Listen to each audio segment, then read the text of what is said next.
And we're live. Welcome everybody to Montreal by Night Scene. Take place in a, well, for Tamara at least by now, quite familiar park. She's been here several weeks now, and she starts to really get the feeling of the layout of the park, and she actually kind of enjoys it at this point. It's rather quiet, especially during the night. And because it's so close to urban territory, there are enough people walking in, so should need arrive, and she can feed. Um, for now, she's actually sitting in the grass, leaning against a tree. There are several rabbits just hopping around her feet, and she kind of strokes them, even if they're wild animals. She has no problem handling them, and actually, it's one of the few things that she enjoys after her turn, that she gets to be so much more close with nature. It's something she always had wanted, but, well, at that point, her thoughts, she just stops them. She doesn't want to think back on those moments. She um she leans with her head against the tree, against just casually staring up at the branches. When she does so, she notices someone sitting there. Dangling her feet up above Tamara, Dahlia is swinging them to and fro, enjoying the tickling of the wind between her toes. She often is barefoot. She likes the feel of nature and the ground under her feet. Something that she knows that her and Tamara share. And she's been not too far from Tamara for quite a few days now. She's becoming quite comfortable with having her around. She's almost growing a sisterly bond for her. And she sits there. She's been thinking for a while. And she looks down at Tamara and she drops a nut. So, I've been thinking for a little while now. I do not like how vulnerable we are as Dahlia looks around. I do not like how vulnerable we are here out in the open in the park. Yes, it is quite docile and quiet, but I still worry that someone can easily find us or pinpoint our location. I know I've been found a couple of times, but then again, I was alone and I could take care of myself. Now I have you with me. I would like to protect us and make sure that we are okay. So, in that, I remember a place here in the park that I had stumbled upon with a fellow city dweller. Do you remember Miss Labusa Anatoli? Have you met her? No, I have not.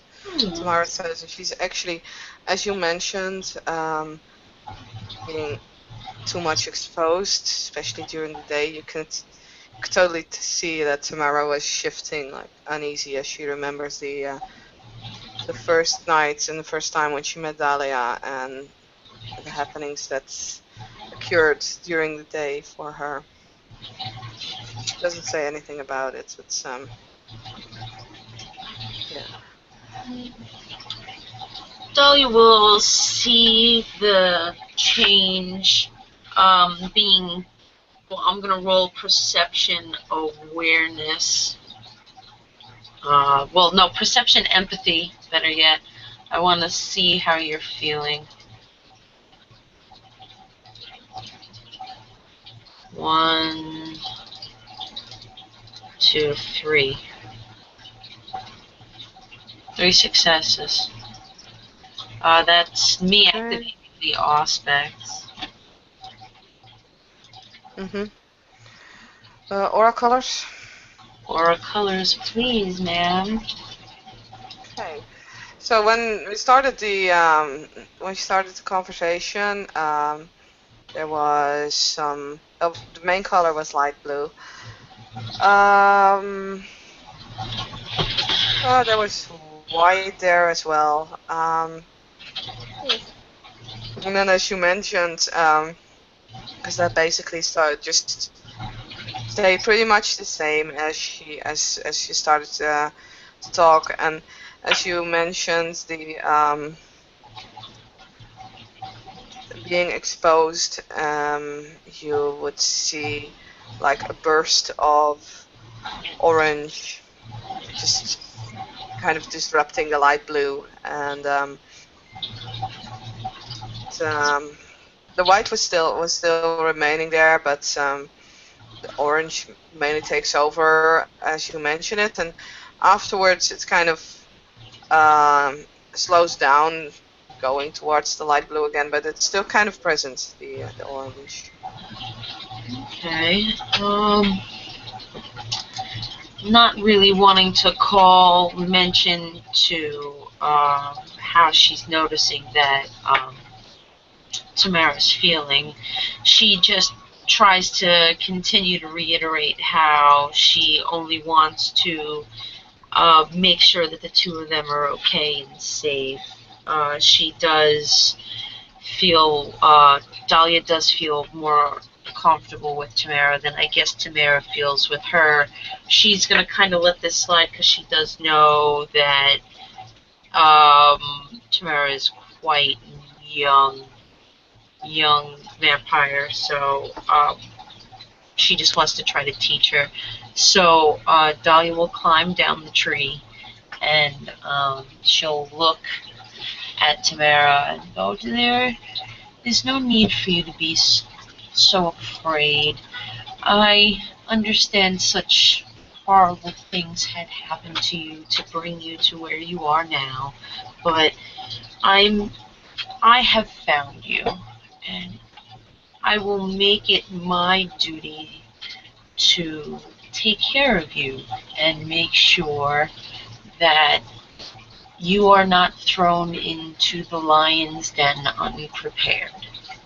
So I just want to make sure that we can live with just a bit more comfort in our lives. That is, if you would like to seek haven with me, I do recall a place that we might be able to stay. Would you care to join me in this, or are you wanting to branch out on your own? And Tamara, she's just replacing some hairs that have fallen in front of her face. She's back in kind of in shape. She just offers you like a weak smile. Yeah, I would like that. You wouldn't mind, that is. Dahlia will stand up over Tamara and bend over, grabbing her hand. Say, so then why don't me and you try to locate this place? Let me see if I can remember where it is that I'm going. So he said, intelligence wits? Do you do that? It's an intelligence check to see if I can find it. See if I can remember it. It would be intelligence. And what else? Just my intelligence? Well, you could go for just your intelligence. I think you could also I think it's just intelligence. I'll roll the 3. That's good anyway. They're all 3 successes, right? Yeah. Even if difficulty 8, it'd be 2. Nice. So, I'm gonna say that Dahlia remembers where it is. Jason, out of character. Jason, if you got a problem with this, let me know. So Dahlia will grab Tamara by the hand and be like, I do remember this place that I had found a little while back. I never kept it any mind, and I still really haven't found my way to going inside of it. But with your help, I'm sure we can see the potential it might have. And Dahlia will start walking. They'll walk for a while deep into the woods of, I believe he said it's Dorchester Square. And they will, after about 20 minutes or so, because I believe that's what me and Jason had done the last time, Dahlia will stop, and she will look in front of her. I guess we'll do a perception awareness to see if she can see the mound. That would be alertness. Okay, see the perception alertness. Yeah, awareness is for recognizing supernatural things. Oh, okay. So they get to the first area, and she doesn't see anything, so she's gonna keep looking around for a little while. Just give me a moment, because I can look as well. Yeah, she'll look over to Tamara and be like, we're looking for, I know we're in the right area, but we're looking for a large mound of tree, shrubbery type things. Like 2. It'll do. And Tamara is just staring around for a little while, and then she kind of like still, as usual, having her hands covering her mouth a little bit, and then she points out with one finger. I think it's somewhere over there. Dahlia will look over in the direction in which Tamara is pointing, and she will see the mound. Yeah? That I believe is it. Let's take a walk over to it and see if that is. Okay.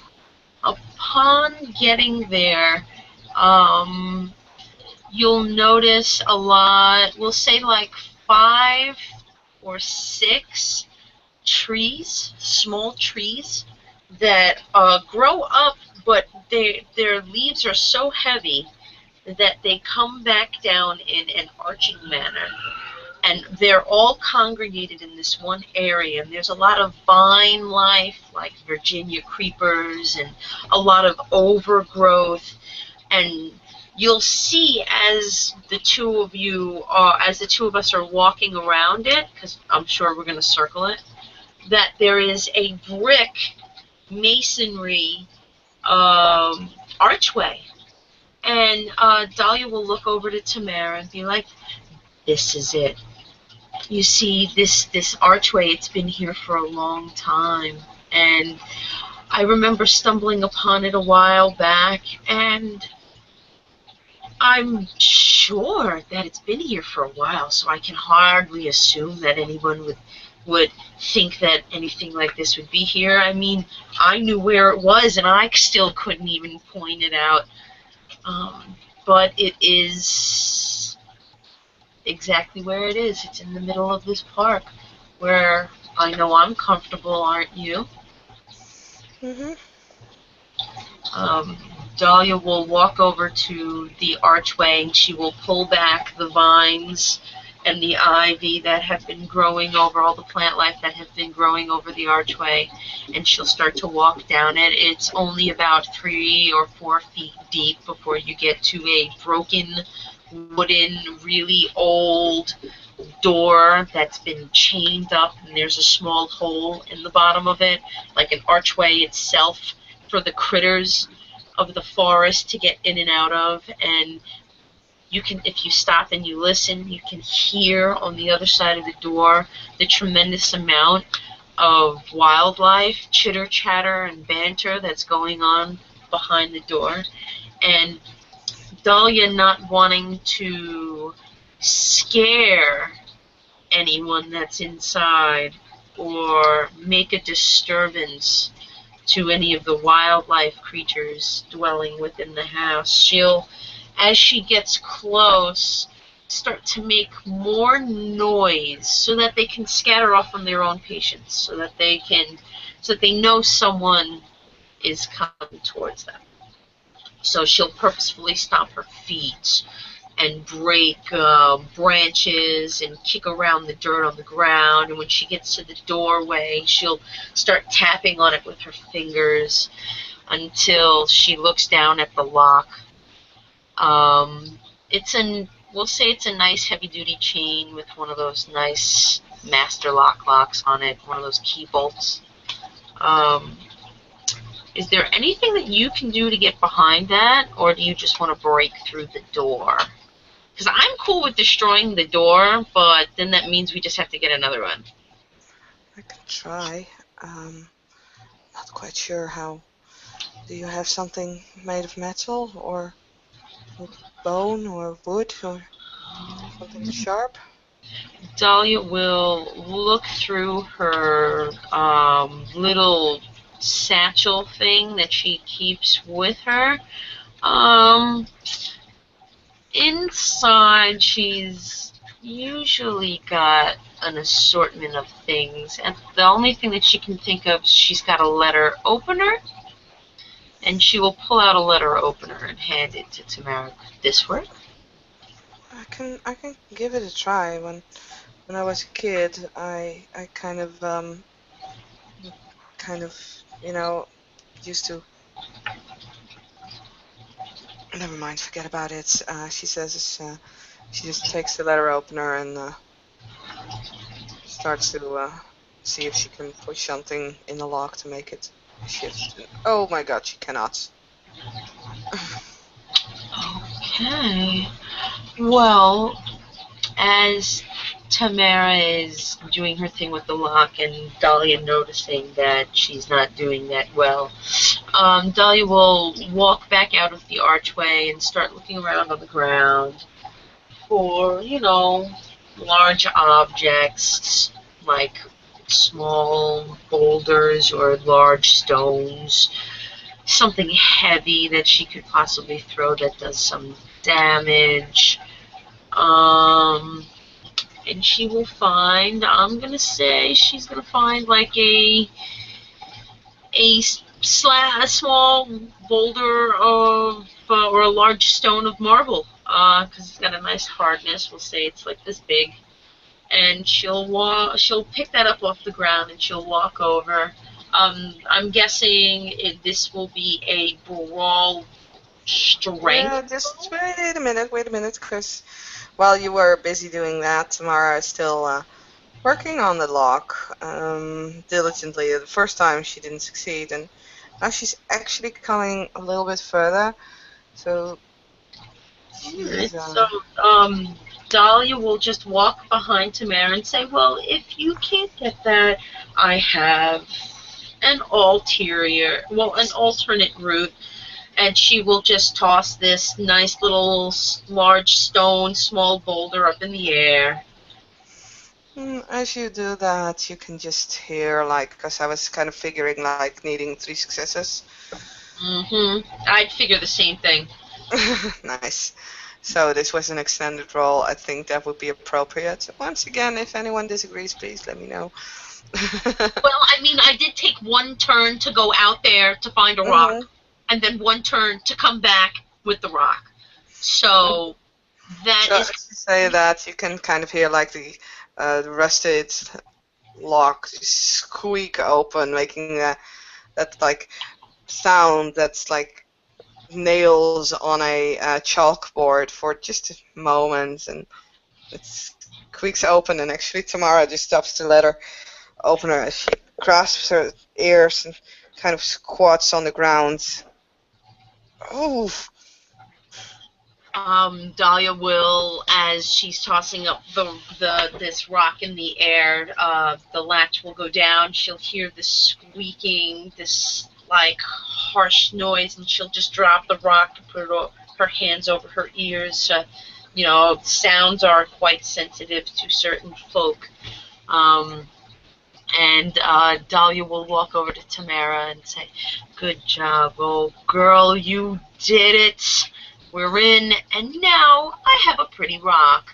Dahlia will walk back over to the rock and grab it. For now, she can link the memory of finding this place with Tamara to this rock, and now this is Dahlia's first keepsake and memento of her excursions with Tamara. All of this going on inside of her head, by the way. She'll just take this rock and put it in her little satchel. For now, they will open the door and walk through. What we'll end up seeing is a small, really old hut in shambles.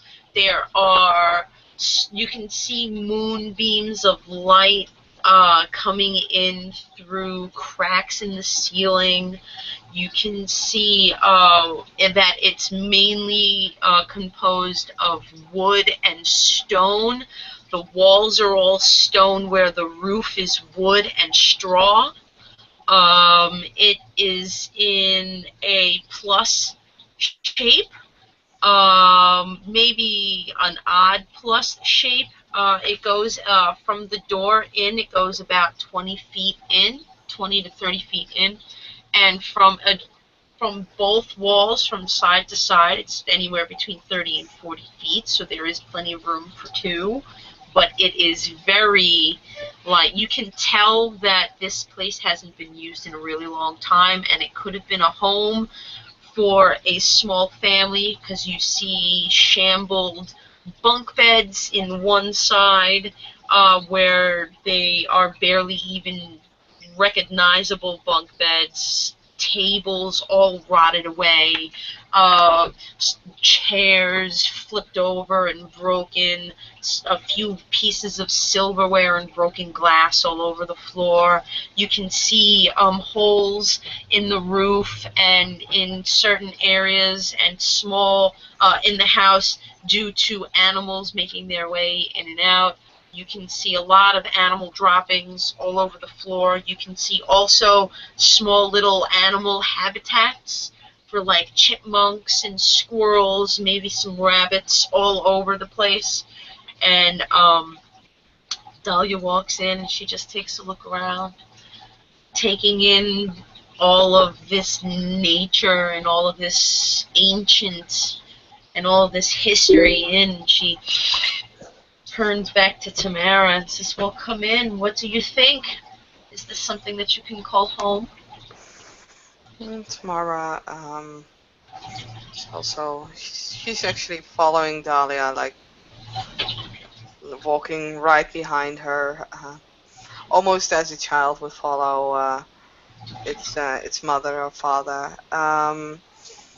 She looks around as well, and as you call it home, she kind of, there's like a twitch like in her lips, but it's kind of hidden because she always has her fingers in front of her mouth, and so she's like, yeah, I think so.